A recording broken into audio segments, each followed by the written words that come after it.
warahmatullahi wabarakatuh anak-anak.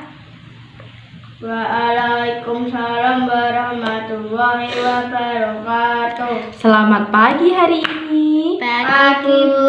Apa kabarnya hari ini? Baik. Alhamdulillah baik ya. Sehat kalian? Sehat. Alhamdulillah sehat. Ibu punya tepuk sehat. Ayo kita tepuk ya. 1, 2, 3. Tepuk sehat. Aye aye. Sehat sehat. Hore. Nah, sebelum Ibu memulai pembelajaran, alangkah baiknya kita berdoa terlebih dahulu ya, Nak. Nah, siapa yang mau memimpin berdoa? Satu Saya, siswa. Bu. Ya, silakan Mbak Yahra. Siap gerak, berdoa dimulai. Berdoa selesai. Amin. Terima kasih Mbak Yara.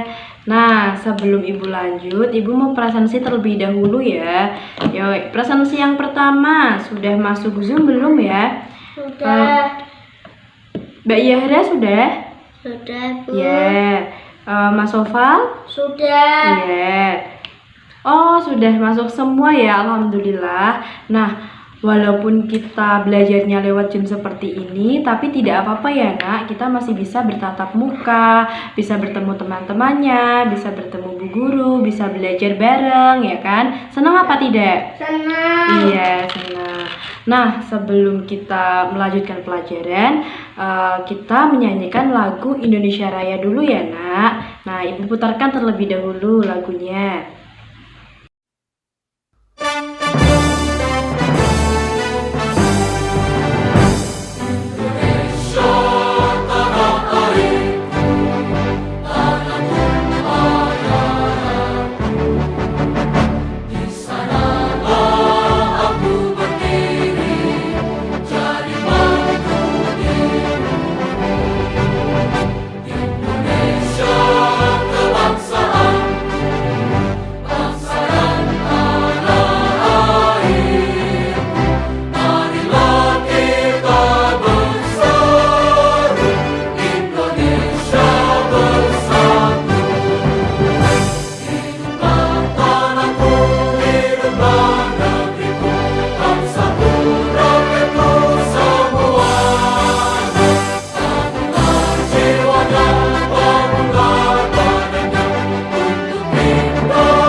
Ya, sudah, Nak. Nah, anak-anak, sebelum kita belajar, alangkah baiknya kita menyiapkan terlebih dahulu buku temanya, buku tulis, lalu cari posisi duduk yang paling nyaman ya, agar belajarnya konsentrasi dan tidak terganggu oleh orang lain, apa suara-suara dari luar ya, Nak. Sudah, Nak? Sudah. Iya. Nah, Ibu punya nyanyian namanya Arah Mata Angin ya. Kita nyanyikan yuk. Pasti kalian belum pada tahu ya.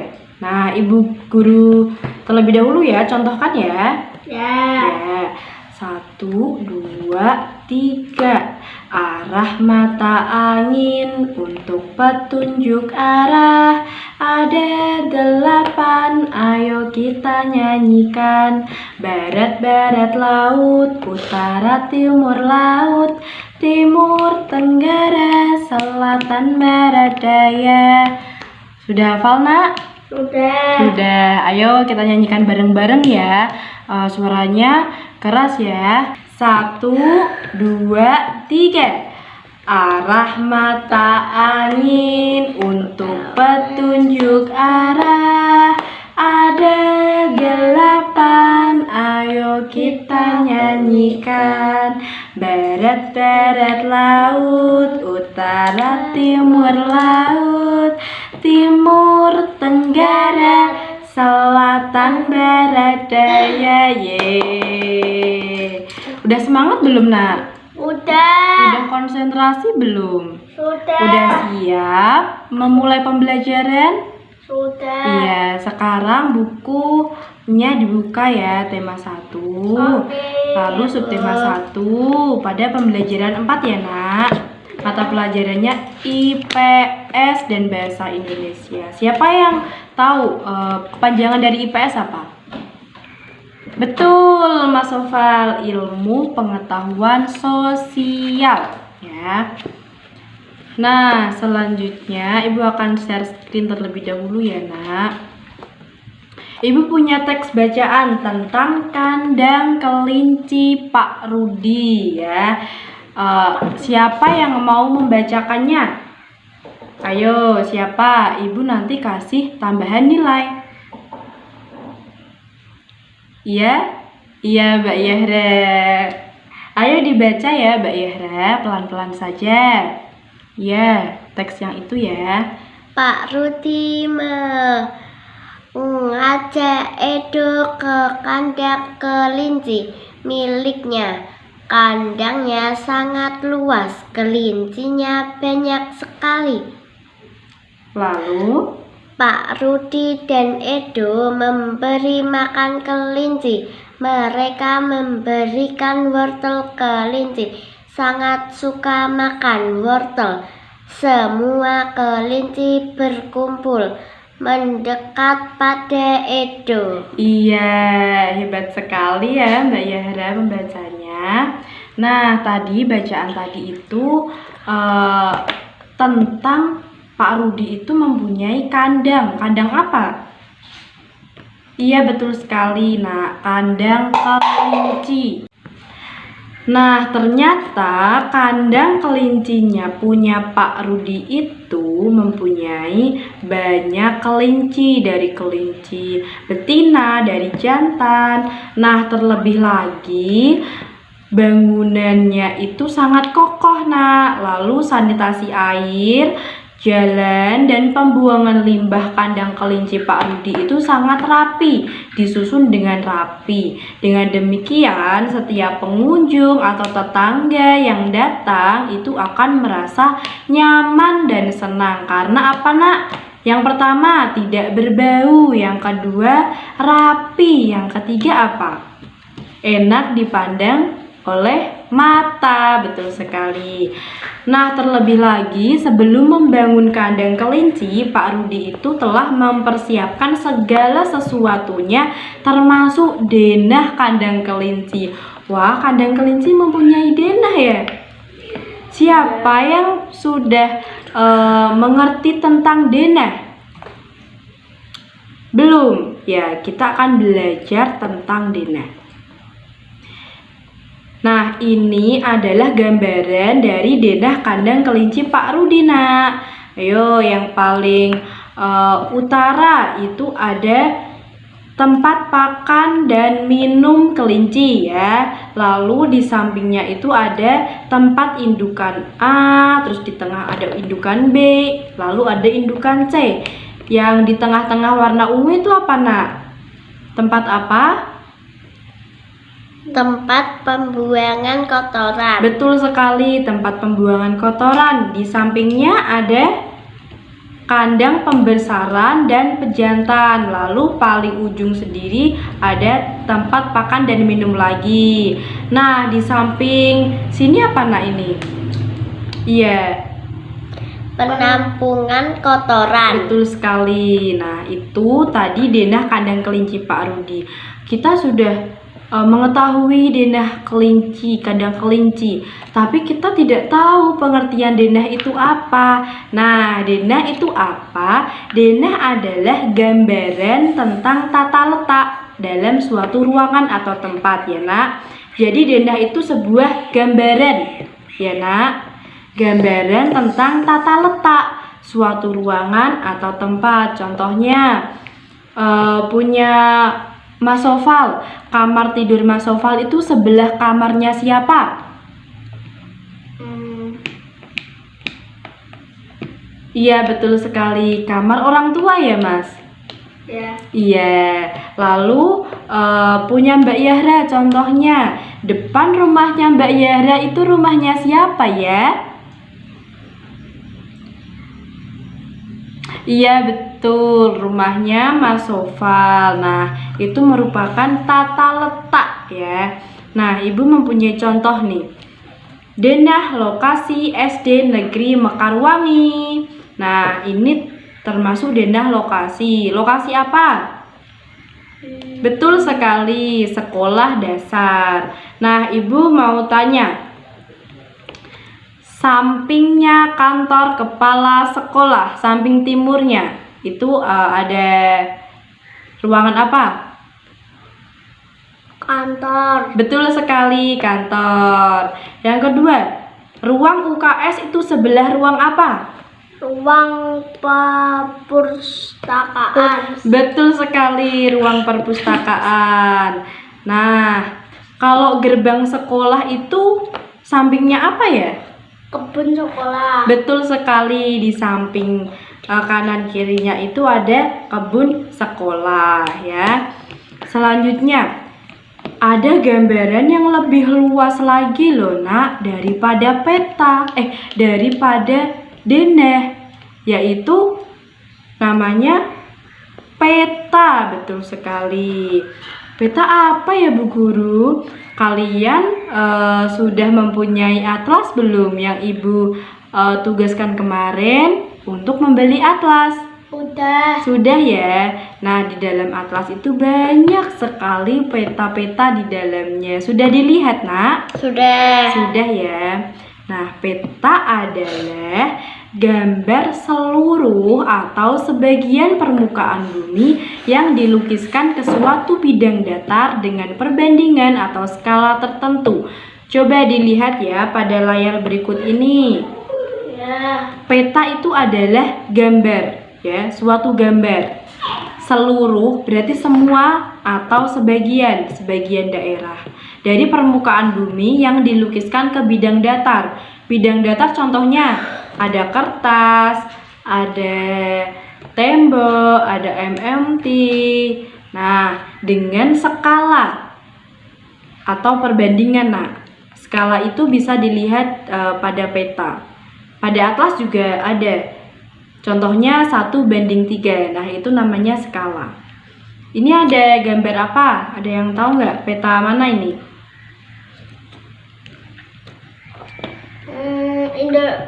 Dunia. Iya, kurang tepat ya Mas Sofal. Ini adalah peta negara kita. Negara apa? Indonesia. Negara Indonesia. Negara Indonesia itu mempunyai 5 pulau besar loh ternyata. Ada yang sudah tahu? Sudah. Nah, Ibu akan memutarkan video berikut ini ya nak. Iya.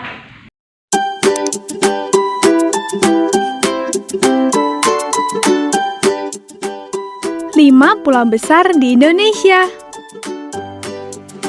Teman-teman Smart Point, 5 pulau besar di Indonesia apa saja ya? Pulau Sumatera,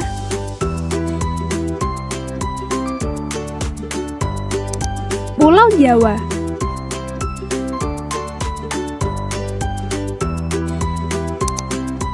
Pulau Kalimantan,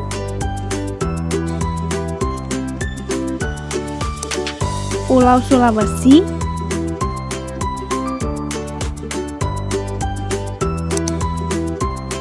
Pulau Papua.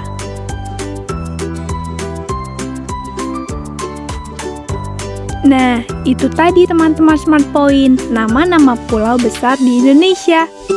Sampai jumpa.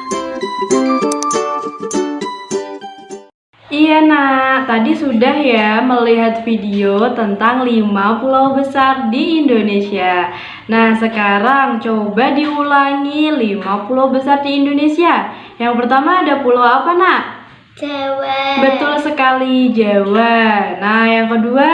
Papua. Betul. Yang ketiga? Betul sekali, Sumatera ya. Yang keempat apa? Siapa yang tahu? Betul, Kalimantan. Yang kelima apa? Coba pulau yang belum. Iya, betul sekali. Sulawesi ya, nak. Nah, kalau kita mengamati peta, kita juga bisa mengamati keadaan geografis wilayah di Indonesia, terutama pada pulau-pulau besar tadi. Nah, keadaan geografis apa ya Bu Guru? Keadaan geografis itu kita dapat melihat gambaran secara objektif tentang peta dari suatu pulau tersebut ya.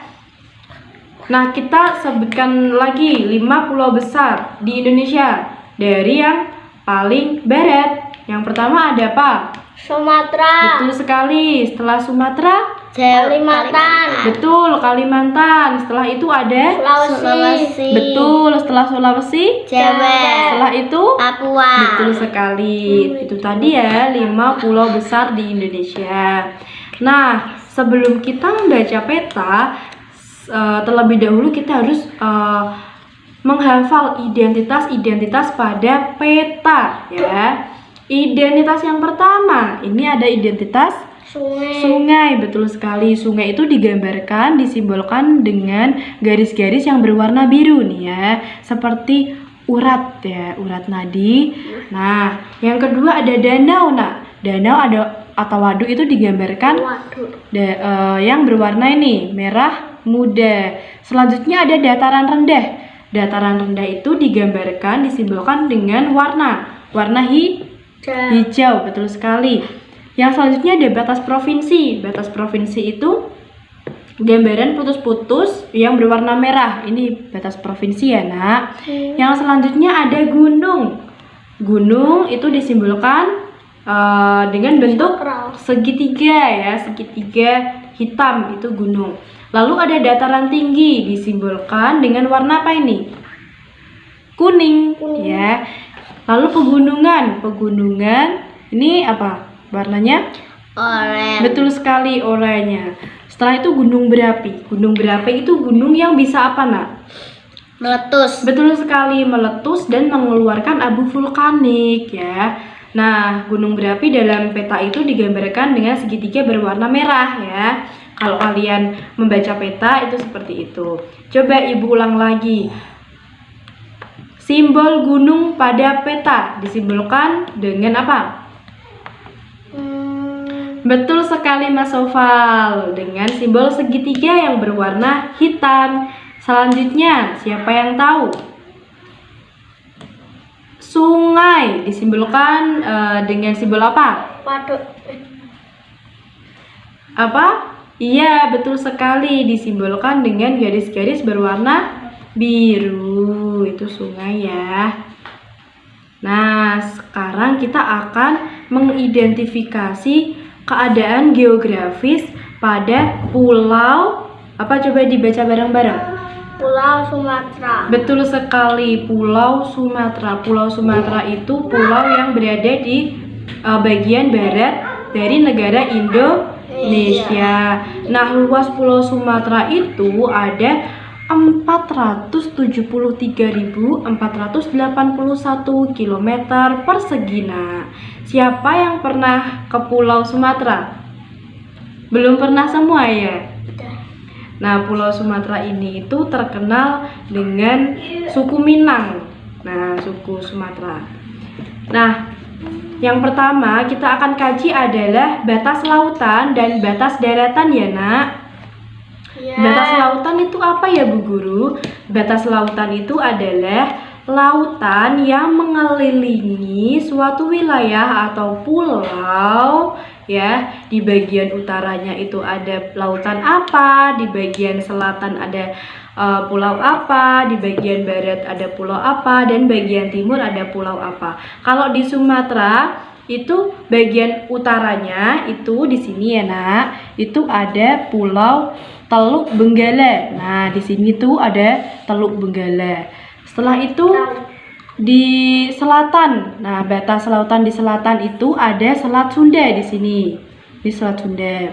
Lalu bagian barat, batas lautan bagian barat sini itu ada Samudra Hindia nih, ini lautnya Samudra Hindia. Setelah itu bagian timur ada Selat Malaka di sini, nah ya. Nah yang kedua ada batas daratan. Batas daratan itu apa ya Bu Guru? Batas daratan adalah batas wilayah antara pulau satu dan pulau selanjutnya gitu ya, atau negara selanjutnya. Nah batas daratan Pulau Sumatera itu sebelah utaranya apa ini? Negara Malaysia. Nah betul. Nah sebelah selatannya apa? Di sini ada Pulau Jawa. Betul sekali. Sebelah barat sini itu ada India. Betul. Sebelah timur Pulau Kalimantan. betul, di sini ada Pulau Kalimantan. Nah, Sumatera itu ya nak, ternyata banyak memiliki sungai. Ada Sungai Musi, Batanghari, Asahan, Indragiri, dan lain-lain. Iya nak, di Pulau Sumatera itu juga terdapat banyak gunung. Tadi gunung disimbolkan dengan apa? Betul, segitiga yang berwarna hitam. Kalau gunung berapi apa? Segitiga berwarna apa? Merah. Betul sekali. Nah, di Pulau Sumatera terdapat banyak gunung aktif, berarti gunungnya itu dapat meletus ya, seperti Gunung Talang, Gunung Sinabung, dan lain-lain. Ya nak, pulau selanjutnya ini ada pulau apa? Jawa. Betul, Pulau Jawa itu adalah pulau yang termuda. Nah, pulau ini, pulau yang kita tempati sekarang ya, Pulau Jawa. Sekarang kita tinggal di provinsi mana? Betul sekali Mas Haris, Provinsi Jawa Tengah ya. Nah, kita tinggal di kota mana ini? Provinsi Jawa Tengah itu ibu kotanya mana? Semarang. Betul Mas Sofal, Semarang. Nah, Pulau Jawa ini luasnya itu ada 128.297 km persegi. Nah, Pulau Jawa, setiap pulau tuh ada batas lautan dan batas daratan. Coba siapa yang mau membacakan batas lautan di Pulau Jawa? Saya Bu. Yes, silakan Mbak Fania. Utara Lautan Jawa. Betul, sebelah utara ada Laut Jawa. Selatan Samudra Hindia. Betul, sebelah selatan Samudra Hindia. Selanjutnya Barat Selatan Sunda. Barat Selat Sunda. Ya, selanjutnya Timur Selat Bali. ya, terima kasih Mbak Fania sudah membacakannya ya.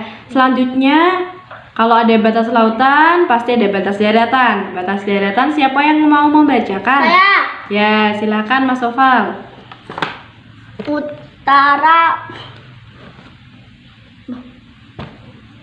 Utara Pulau Kalimantan. Betul. Selatan Samudra Hindia. Betul sekali. Barat Laut Sumatera. Pulau Bali. Iya, terima kasih Mas Sofal. Nah, batas daratan Pulau Jawa itu bagian utara ada Pulau Kalimantan ya, utaranya tuh atasnya ta. Terus selatan itu ada Samudra Hindia, barat itu ada Pulau Sumatera, timur itu ada Pulau Bali. Siapa yang pernah ke Pulau Bali? Kamu pernah Mas Sofal? Belum. Oh, dikira pernah ya. Pulau Bali itu pulau wisata. Nah, Pulau Jawa itu pulau yang relatif muda dan sebagian besar itu terbentuk dari aktivitas vulkanik karena banyak berderetan gunung-gunung yang berapi. Nah, oleh karena itu sebagian besar tanah Pulau Jawa itu adalah tanah yang subur ya, karena mengandung endapan aluvia sungai ya. Selanjutnya ini ada pulau apa? Kalimantan. Betul sekali, Pulau Kalimantan. Luasnya itu 743.330 km persegi ya. Batas lautan, siapa yang mau membacakan? Iya, silahkan Mbak Risa bacakan batas laut Pulau Kalimantan. Ya, ini ya Mbak dari Italia. Utara Laut Cinta Selatan. Batas lautan utara Laut Cina Selatan. Selanjutnya, batas selatan ada apa Mbak? Laut Jawa. Ya, betul. Sebelah barat? Selat Karimata. Betul sekali. Lalu sebelah timurnya? Selat Makassar. Betul sekali. Sekarang Mbak Risa tunjuk satu temannya untuk membacakan batas daratan. Siapa? Mau tunjuk siapa? Ayo ditunjuk temannya. Mau tunjuk siapa? Iya, Mbak. Ya, Mbak Risa mau tunjuk. Iya, Mas Raka ya. Iya, silakan Mas Raka dibacakan batas daratan dari Pulau Kalimantan. Iya. Utara Malaysia. Betul. Selatan Pulau Jawa. Betul. Timur Pulau Sulawesi. Betul. Barat Pulau Sumatera. Betul, terima kasih Mas Raka. Nah, di Pulau Kalimantan ini sebelah selatannya itu terdapat dataran rendah. Tadi dataran rendah itu disimbolkan dengan warna hijau. Jadi dominannya Pulau Kalimantan itu berwarna hijau, betul sekali dalam peta ya. Nah, di bagian tengah itu ada pegunungan Maratus yang membujur dari utara hingga selatan. Selanjutnya di bagian timur itu terdapat hutan ya. Lalu di bagian barat itu terdapat dataran rendah. Makanya warnanya itu bagian barat lebih hijau. Selanjutnya pulau apa ini, Nak? Sulawesi. Betul, Pulau Sulawesi itu kayak apa ya? Huruf apa itu? K. Iya, betul, kayak huruf K ya. Jadi diingat-ingat kalau Pulau Sulawesi adalah pulau yang bentuknya seperti menyerupai huruf K. Luasnya Pulau Sulawesi itu 174.600 km persegi. Tadi yang terakhir siapa? Mas Raka yang membacakannya ya. Nah, sekarang siapa yang mau membacakan batas lautan Pulau Sulawesi? Berarti Mas Raka lagi ya yang menunjuk temannya ya. Ya, silakan Mas Raka menunjuk siapa? Mbak Betty. Oh iya, Mbak Betty masih di Zoom ya? Ya. Iya, ya silakan Mbak Betty dibacakan ya batas lautan Pulau Sulawesi. Ya, dibacakan. Batas lautan. Ya. Utara Laut Sulawesi. Betul. Selatan Laut Flores. Ya. Barat Selatan Makassar. Barat Selat Makassar, Mbak. Timur Laut Maluku dan Laut Banda. Banda. Ya, terima kasih Mbak Betty. Selanjutnya Mbak Betty mau menunjuk temannya siapa? Siapa Mbak? Oh, Mas Putra ya. Mas Putra coba dibacakan batas daratan dari Pulau Sulawesi. Ayo. Utara Filipina. Betul. Selanjutnya Selatan Kepulauan Nusa Nusa Tenggara. Nusa Tenggara. Ya, sebelah barat apa? Barat Pulau Kalimantan. Ya.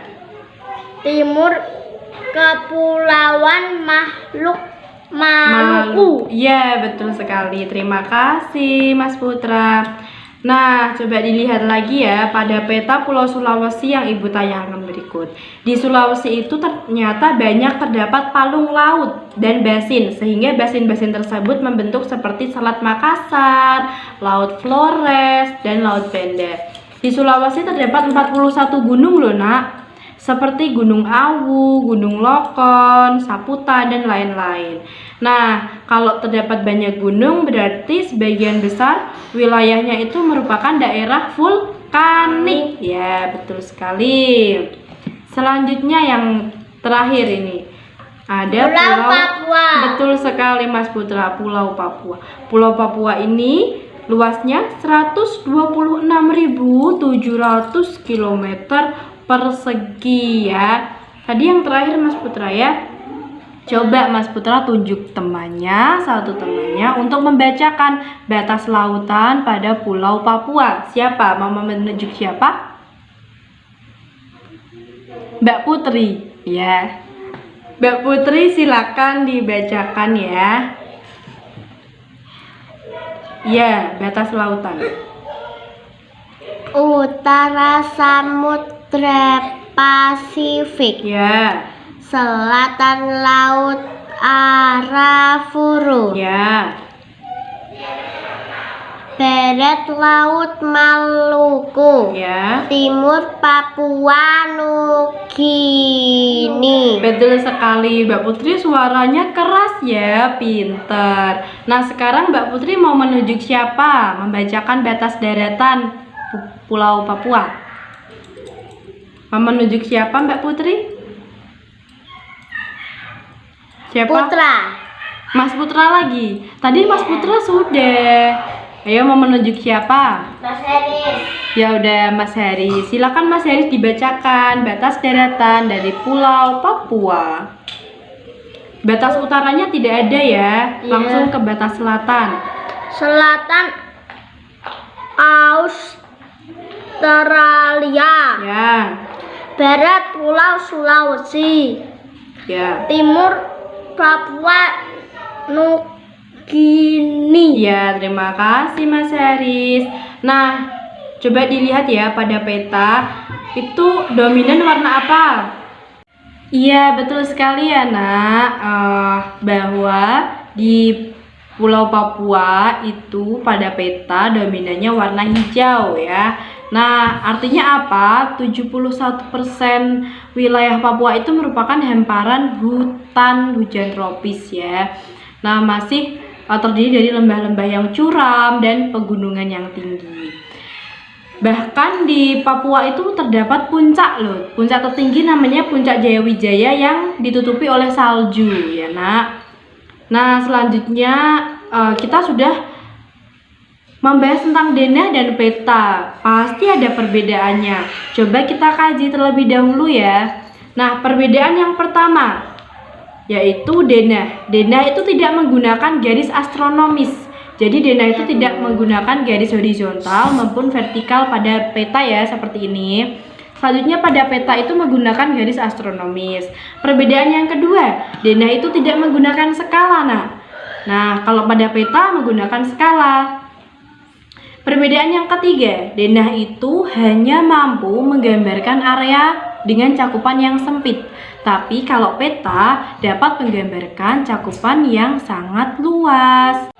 Selanjutnya, perbedaan yang keempat, denah itu dibuat tanpa menggunakan warna sehingga tidak tahu menunjukkan tinggi rendahnya permukaan bumi. Kalau yang peta itu umumnya dilengkapi dengan simbol-simbol yang lengkap. Jadi kita bisa membaca dengan tahu gitu gambaran yang aslinya. Nah, yang perbedaan yang kelima itu denah berfungsi untuk menunjukkan rute perjalanan saja.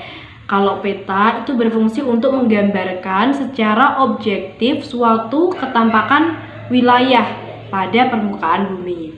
Nah, itu tadi denah dan peta ya Nak. Nah, setelah kamu mengetahui kondisi geografis wilayah negara Indonesia, sekarang giliranmu untuk mengetahui kondisi geografis wilayah tempat tinggalmu. Nah, ini sebagai latihan ya nak, dan sebagai tugas juga, gambarkan ke dalam sebuah peta sederhana wilayah tempat tinggalmu. Contohnya, peta kondisi geografis wilayah RT tempat tinggalmu ya nak. Nah, untuk mendapatkan data-data yang objektif, data-data yang akurat, kalian bisa melakukan pengamatan langsung dan bertanya kepada pengurus RT atau RW setempat ya, atau tokoh masyarakat yang kamu kenal ya. Sudah paham nak tugasnya apa? Ya, pinter sekali, sudah ya. Nah, tugasnya ini nanti dikumpulkan 1 minggu ya. Nah, luas tadi, letak dan kondisi geografis negara Indonesia itu merupakan modal dasar yang sangat penting bagi pembangunan nasional dan pemerataan hasil-hasilnya. Namun demikian, semuanya itu harus didukung dengan perilaku dan sikap positif yang sesuai dengan nilai-nilai luhur yang terkandung dalam sila-sila Pancasila. Sikap dan perilaku negatif yang bertentangan dengan nilai-nilai luhur yang terkandung dalam Pancasila akan menjadi penghambat pembangunan nasional. Lalu, sikap positif apa ya Bu Guru? Sesuai dengan sila-sila Pancasila yang harus kita terapkan untuk dapat membangun negeri ini menjadi negeri yang Nah, anak-anak, coba dilihat pada layar berikut ini ya. Ibu mempunyai teks bacaan yang berjudul Gotong Royong Modal Dasar Pembangunan. Nah, gotong royong ini adalah salah satu pengamalan dari sila Pancasila yang sebagai dasar untuk membangun negeri ini ya. Nah, dalam setiap teks bacaan terdapat beberapa paragraf. Dari bacaan ini itu terdiri dari 3 paragraf ya. Nah, yang paragraf yang pertama nanti ibu yang membacakan, nanti paragraf selanjutnya dan paragraf yang ketiga nanti ibu tunjuk siapa yang membacakannya ya. Siap? Nah, bacaan berjudul Gotong Royong Modal Dasar Pembangunan. Gotong royong merupakan modal dasar dari terciptanya suasana kemasyarakatan yang harmonis. Mengapa demikian? Karena dengan bergotong royong, masyarakat akan sering melakukan silaturahmi dan kerjasama, sehingga terjalinlah solidaritas. Seiring dengan munculnya rasa solidaritas inilah akan muncul juga rasa empati dan simpati di antara masyarakat yang akan mempererat dan memperkuat hubungan masyarakat. Nah, yang paragraf yang kedua, coba Mbak Sylvia dibacakan. Terima kasih Mbak Sylvia. Nah, paragraf yang ketiga, laki-laki ya. Coba Mas Danu dibacakan ya paragraf yang ketiga. Iya, terima kasih Mas Danu. Nah, selanjutnya kemarin kita sudah mengenal tentang ide pokok dan kalimat pengembang. Nah, dalam teks yang berjudul Gotong Royong Modal Dasar Pembangunan ini yang terdiri dari berapa tadi? 3 paragraf, betul sekali. Masing-masing paragraf itu tersusun dari ide atau gagasan pokok yang ditambah dengan kalimat-kalimat penjelas. Nah, ide pokok itu apa Bu Guru? Kita ulas kembali ya. Ide pokok adalah gagasan yang menjadi dasar sebuah paragraf. Ide pokok itu disajikan di dalam bentuk kalimat utama.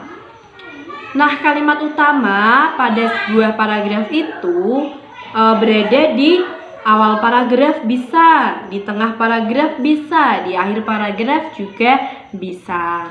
Nah, sekarang ayo kita belajar berlatih ya. Soalnya adalah sebutkan ide pokok masing-masing paragraf pada teks Gotong Royong Modal Dasar Pembangunan. Nah, Ibu kasih contoh dulu ya. Pada paragraf pertama ini, ide pokoknya itu terdapat pada ya, betul, kalimat pertama. Gotong royong merupakan modal dasar bagi terciptanya suasana kemasyarakatan yang harmonis. Itu adalah gagasannya, gagasan utama. Nah, kalimat selanjutnya itu adalah kalimat penjelas. Yang selanjutnya ada paragraf yang kedua ya. Coba anak-anak amati paragrafnya, lalu ide pokoknya itu terdapat di mana? Sudah anak-anak? Nah, ide pokoknya terdapat di mana?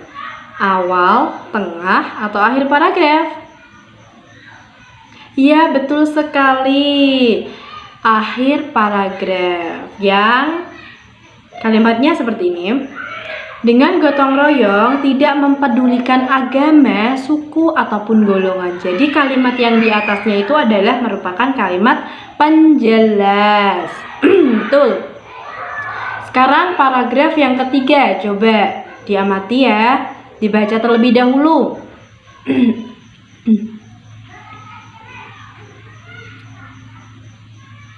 Nah, siapa yang sudah menemukan ide pokok pada paragraf yang ketiga?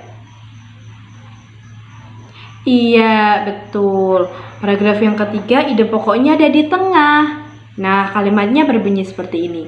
Dengan bergotong royong, segala program pembangunan akan berjalan dengan baik. Yeay, kalian hebat sudah menemukan 3 ide pokok dari masing-masing paragraf. Wah, slide PPT-nya sudah habis ya. Nah, artinya ibu mau kasih 3 jempol, 2 di tangan ibu dan 1 di layar PPT ya. Karena apa? Karena kalian sudah belajar dengan konsentrasi, dengan aktif, dengan tertib, dan dengan penuh semangat ya. Nah, coba pembelajaran pada pagi hari ini gimana, Nak? Senang apa tidak? Iya, alhamdulillah seneng ya. Kalau senang berarti kalian harusnya paham. Dari tadi kita bahas apa aja. Yang pertama kita bahas apa? Betul, denah dan peta. Selanjutnya, betul sekali, keadaan geografis. Selanjutnya, iya, betul sekali, mengamalkan sila Pancasila yaitu gotong royong. Selanjutnya, tadi ibu sudah memberikan tugas ya, Nak, tentang menggambarkan peta wilayah ya, wilayahnya masing-masing. Apa itu? Wilayah RT atau wilayah RW setempat ya, itu jangan lupa waktunya ada 1 minggu saja ya, Nak. Nah, sebelum kita mengakhiri pembelajaran kali ini, hendaklah kita berdoa karena kita sudah mendapatkan nikmat kesehatan. Nah, kita juga bisa belajar dengan teman-teman dan guru. Ya, salah satu siswa, coba siapa yang mau memimpin berdoa? Ya, silakan Mas Haris. Amin. Nah, kita sudah diberi kesehatan, terus sudah diberikan ilmu yang bermanfaat, lalu sudah belajar hari ini. Nah, ibu punya tepuk nih, namanya tepuk kasih sayang. Coba ya, dulu kan ibu pernah mempraktikkan ya. Coba masih ingat nggak tepuk kasih sayang? 1, 2, 3. Otak ini, hati ini, mulut ini mau bilang terima kasih. Nah, anak-anak jangan lupa tetap belajar ya walau di rumah. Besok kita Zoom lagi hari Senin ya. Nah, belajarnya tentang apa Bu Guru? Pembelajaran 5. Nah, akhir kata, wabillahi taufiq wal hidayah, Ibu akhiri ya anak-anak. Wassalamualaikum warahmatullahi wabarakatuh. Selamat siang anak-anak.